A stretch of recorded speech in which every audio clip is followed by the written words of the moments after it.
Star Wars, Young Jedi Knights, The Emperor's Plague, Chapter 24. Raynar pressed his face against the terrestrial barrier that separated him from his dying father. He pounded his fist against it in rage. As if imitating him, IG-8 continued pounding his powerful fist against the airtight door.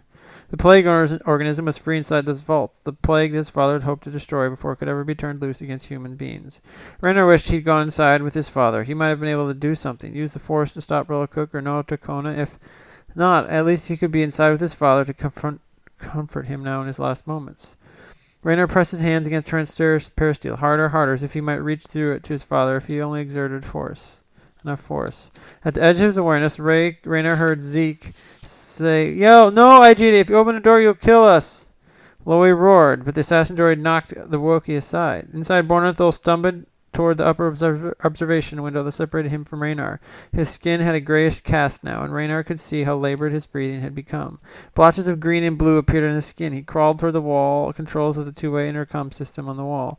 Unable to tear his eyes away from his father's agony, Raynar felt an imaginary band of durasteel clamping around his own heart, tighter and tighter, until it was impossible he could go on beating. "Go," his father rasped into the speakers. "It is too late for me." IG continued to batter in the door of the room. Loey roared again, to no effect. "I can't," Raynar cried in anguish. "Not now. I just found you." "Never forget how proud I am of you. My work, unfinished though," Bornathol gasped. "I leave it to you to destroy this place. Stop Nola." Raynar briefly shifted his attention to the Twi'lek leader of the Diversity Alliance. She stood toward the back of the vault, vainly attempting to stamp some order into the chaos inside the trashed chamber. Cook writhed on the floor in his death throes, succumbing to one of the deadly plagues his own blaster fire had released. Raynar knew his father was right. He could not simply give up because of his grief. Millions of lives were at stake if Nola Tracona put her plan into action.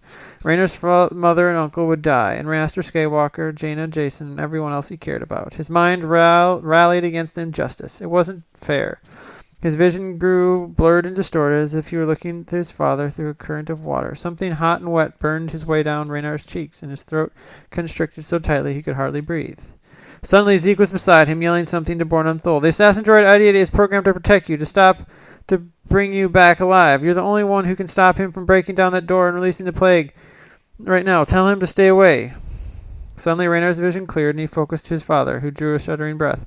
"Stop," Bornathol croaked. Through his voice came out no more than a hoarse whisper. The powerful droid paused to listen. "IG-8, I ordered you to only save the only part of me that can be saved, my son. I am beyond help." With that, he fell against the wall, beneath the terrestrial pane to which Raynar's face was pressed. "I love you, father," was all Raynar had time to say before IG-8 clanked over to where he stood. His father nodded weakly as the assassin droid grabbed the young man and dragged him away from the chamber of death. A white mist formed across Raynar's vision, and he could see nothing more. All he knew that IG-8 was leading him by one arm, and that Zeke was holding the other. Lloyd looped ahead, his lightsaber drawn to guard against other enemies. Zeke dropped a steady litany of instructions to IG-8, explaining where their ship was and which direction they needed to go.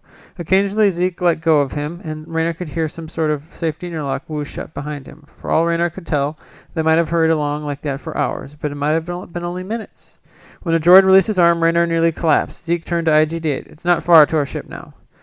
EM2D chirped. "Many thanks, IG-8. You are a credit to all droids." As Raynar swayed to his feet again, the big assassin droid spun about and marched back the way he had come, unable to escape his primary programming.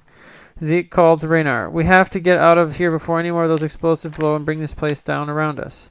Feeling leaden, Raynar followed Zeke and Loey, knowing what else he could do. He looked back the way he had come. The assassin droid vanished into the shadowy corridors, heading back toward the plague chamber to see if he could do any last thing for Bornathol.